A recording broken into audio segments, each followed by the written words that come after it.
Hello everyone, my name is Andy Warman. I work for Harmonic. We are predominantly a video encoding company. A lot of what we do is in the broadcast and OTT linear delivery space, as well as VOD.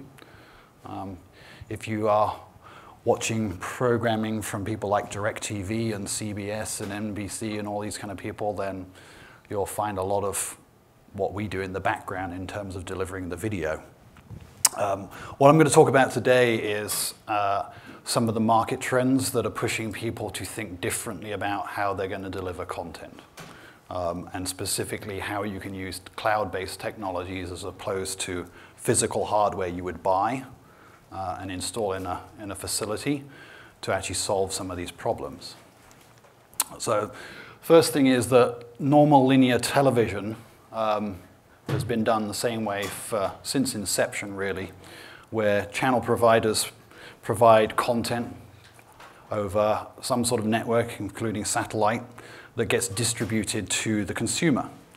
What's happening now, however, is that this is changing because the internet is allowing us to do things in a very different way, to use video streaming technologies and over-the-top type delivery, or OTT, in order to reach the consumer on lots of different screens, not just televisions, but smartphones, tablets, computers, etc. Now, in both cases, there's definitely the case of managing things like content rights and access control. In other words, the who, the where, and on what device. But the broadcast, old-fashioned way of doing things is a very fixed infrastructure. It doesn't really change. However, the way things have changed for over-the-top delivery, with your smartphone and tablet, etc., it's a very, very complicated and changing environment. There's a new iPhone every 18 months, for example, and this kind of changes the dynamics that the people providing the content and the services have to deal with. It's not the only thing that's changing, however, because there's also a lot of shift in terms of how people want to consume content. So, is everyone familiar with the idea of what a cord cutter is? Yeah, someone that used cable or maybe satellite television and decided not to do that anymore. There is a trend to move away from those types of services to using linear OTT services. So in other words, an internet delivery mechanism. And in the US, over the last year, in 2018, there's been a major drop in people using traditional linear services like cable and satellite. About 3.2 million or so subscribers have stopped using that. What they're doing is they're moving away to use more and more OTT services, so the open internet effectively. By example here, you can see that Sling TV in that same time period picked up 2.4-ish million subscribers. DirecTV Net launched a year or so ago, picked up almost 2 million subscribers. And so there's that change taking place, and it's eating out of the conventional delivery mechanisms and being more flexible for the consumer ultimately. At the same time, the way that advertising is delivered in terms of how you're actually going to make money as a service provider or a content owner is also changing. What we're seeing is that this move is going more and more towards mobile. Okay, so the consumption, particularly with video, is focused on more mobile and is expected to grow significantly over the next 4 or 5 years. All right, so a lot of spend on video-based advertising essentially is what it comes down to.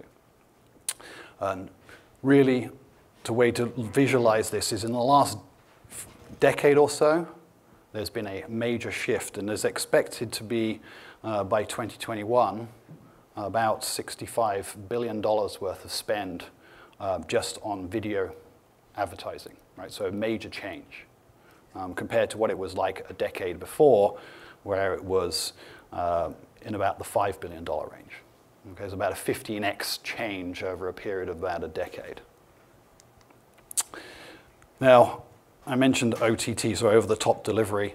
If you're going to make money in this space, obviously you need the advertising. So how do you determine that, and how do you deliver appropriate advertising in those markets?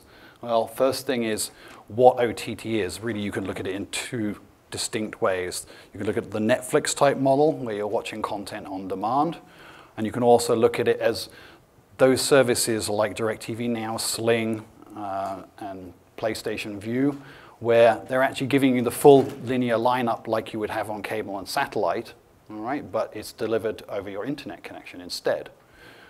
That latter case is a great target for different types of advertising model, okay?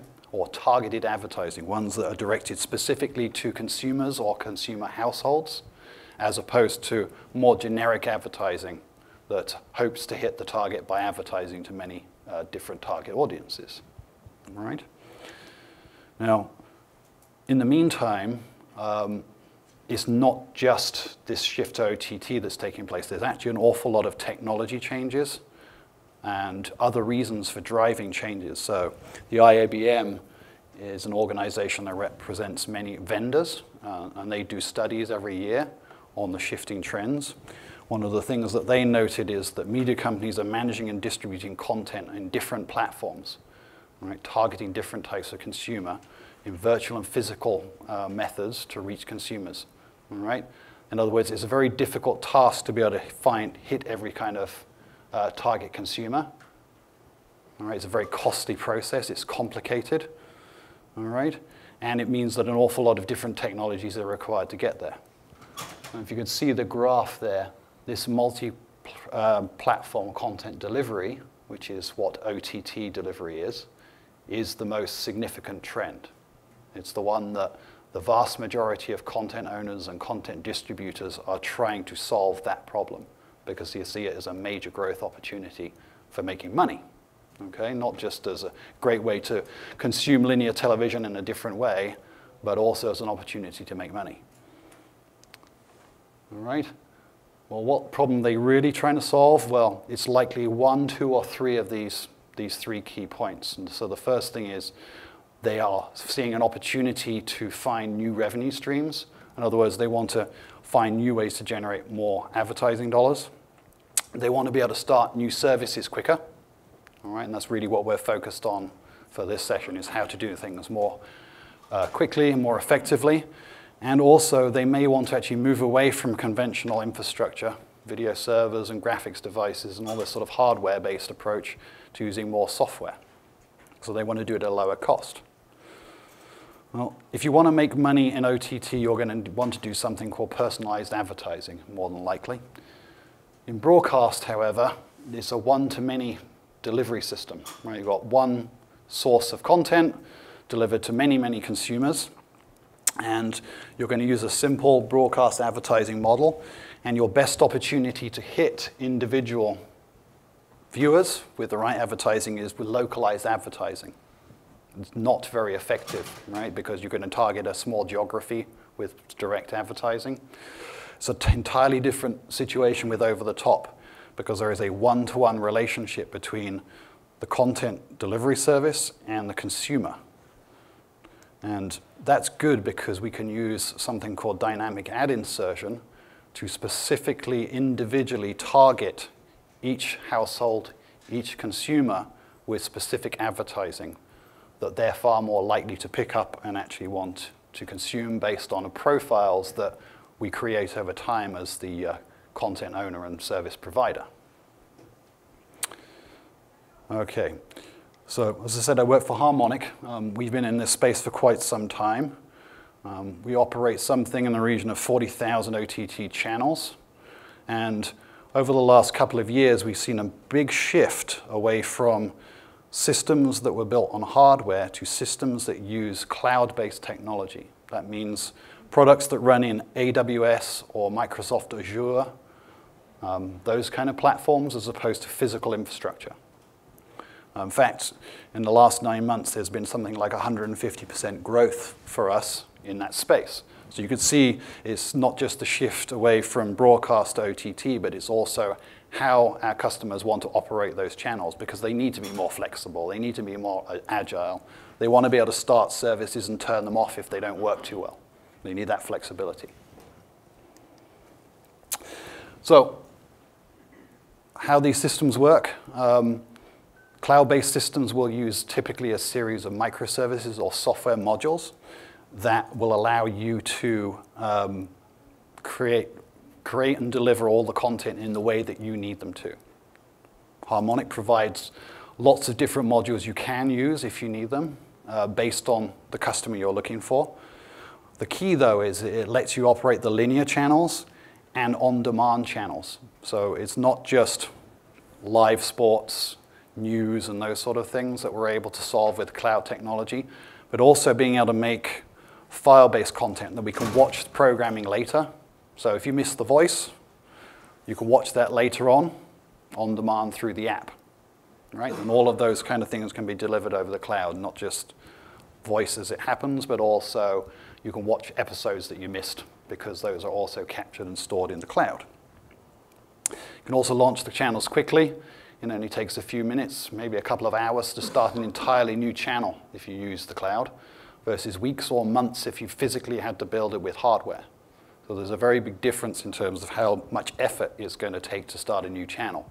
It's very much a case of simply configuring and making sure you have appropriate live sources and files to play back for video and movie content to do this in the cloud. Another interesting point is that you don't have to do 100% of your programming either on physical infrastructure in buildings you operate and own, or in the cloud. You can actually have a mixed environment. So it's possible to operate channels that are on-premise and in the cloud, and migrate channels from being run in your facility to channels that you run in the cloud and back again if you want to. So you have that ability to mix deployment models. So if we're going to use cloud technology, then you're probably going to want to operate in one of two different ways. On the left, I have an example of a software as a service. So software as a service is managed and maintained and operated by a provider like Harmonic. Okay? You as the content owner or the distributor of the content provide the creativity. So you provide the content, the playlists, the information related to advertising that will be run as the channels are delivered. All right? But it's very, very simple to use because you're just in charge of the creative part. On the other hand, if you want to have more control over infrastructure, but you still want to use cloud technologies, then you have the idea of either running software provided by someone like Harmonic on your own IT hardware, or using your own cloud account like AWS. If you have accounts that you use for cloud, you can still leverage those, but you use software from a provider such as ourselves. In this case, you're in charge of managing and operating the infrastructure, or at least paying the bills for AWS, and we're providing the service and pay-as-you-go software licensing that goes with that to make the channels run. Either way, everything is a term-based license, so you're only paying for what you actually use in delivering your live, linear, and VOD-based content. So what does cloud really do for you? Well, along the top, here's an example of all of the different types of processing I might need to do to deliver both broadcast and OTT channels. So there's a lot of different steps. And in conventional thinking, each one of those functional blocks is one or more pieces of hardware, typically from different vendors, that have to be stitched together and controlled in order to deliver all those different services we need to touch all our consumers in the right way. That's very different from what's going on in the bottom half, where all of those capabilities are actually tied together in a single cloud system. And you only pay for the operation of each of those little modules if you need to use them. There's no upfront costs either, right? Because you're paying as you go. So we don't build any physical infrastructure. We don't need to have engineering. We don't need to have to deal with troubleshooting, automation control systems that tie it all together. And we can turn them on and turn them off whenever we want. So we get a lot more flexibility, right? It's very much more agile. It's easier to change our mind as well. So what might I be doing with this capability? Well, here's some examples of the kind of services our customers are operating. For example, streaming UHD sports. You can imagine that if you're in a case where you're doing something like worldwide games or the NFL or soccer or something, it can be quite expensive to put on a lot of games at one time during the week. But if you only need the service for 2 or 3 hours, you can run that in the cloud. It's going to cost you a lot less money, right, because you're only running it for a few hours at a time. Another example is skinny bundles. Someone like DirecTV now can offer you a much smaller number of basic channels than, say, cable would, right? And they can do that more cost effectively because, again, their bill is directly tied to the consumer usage, all right? Not a flat fee every month. You can start entirely new channels. We operate one, for example, for NASA channel. They can deliver that to all their consumers, anyone that's interested in watching. Typical consumer watches for 20 minutes a week. And so, again, the bill is relatively small for them, but it's still an impactful channel. You can also repurpose file-based assets. So if you have a back catalog of content, you can use the cloud for services like Netflix and Hulu based on cloud technology. If you simply need backup, you want disaster recovery for a Playout system, you could use cloud for that instead. You don't have to buy double the amount of equipment to protect yourself in case of major failures. And you can also do things like file transcoding, converting files from one form to another, doing that with a large archive, a back catalog of content that you want to convert from UHD to HD, whatever it is. Cloud technologies can be very effective for that if you only need to use them for, say, a limited period of time. Okay, so earlier I mentioned the idea of advertising. And so this is the key if you're looking to make money. What's become very popular recently is something called Serverside Advertising, ad insertion. Okay? The basic ideas are fairly straightforward. The idea of doing everything server-side is all of the content is delivered by the service, the CDN, Content Distribution Network, as opposed to the video player you have on your smartphone, smart TV, happening to play the ads from that physical device. It's a very attractive idea because it means things like ad blockers have a very tough time working. They would actually have to know what the video content is for an ad. They'd have to analyze the ad, essentially, to know what video frames look like to block it. So it's very difficult for an ad blocker to eliminate advertising, so the ads actually get to the consumer. It's a good quality of experience as well because all of that video stream is coming from the content distribution network. It also means that you don't have black frames or cutting into the regular video stream at the wrong time.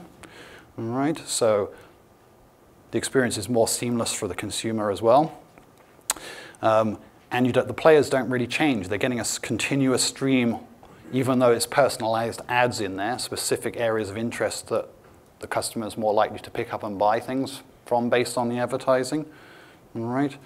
And so the player apps that you put on your phones and TVs, et cetera, don't have to change in order to use this technology. And they don't have to be updated with new data periodically to load new ads and add new graphic elements either. All right? Makes it much more effective for the channel provider to deliver those. If you put all of this lot in the context of the cloud, okay, final slide here. This area here would represent a cloud-based distribution system. And we're getting all of our content, whether it's live, file-based content as an input, all right, that gets converted into a form that can be consumed by all our target devices. So wherever we decide to put the apps that the consumers are going to use. We're going to put a whole bunch of markers in this content in order to know where the adverts are supposed to go. And the content gets packaged and delivered over a content distribution network to the consumer devices. Now, the consumer devices are actually connected to a system that provides dynamic ad insertion control. It's called manifest manipulation. And a manifest is basically a playlist, a list of very small bits of video that are all joined together. And this connection works very well because we know where the ads are supposed to go, and therefore we can ask an ad decision server or service to provide ads that are appropriate for the type of person based on a profile of individuals that you build up over time based on what they buy, who they buy it from, where they live, all right, those sort of things. We can use the ad decision server to get that content based on user data, okay? As well as access to a whole pool of different content to see if we can try and tempt the consumer to buy more different and varied products, or products that are very specific to their areas of interest of that particular consumer.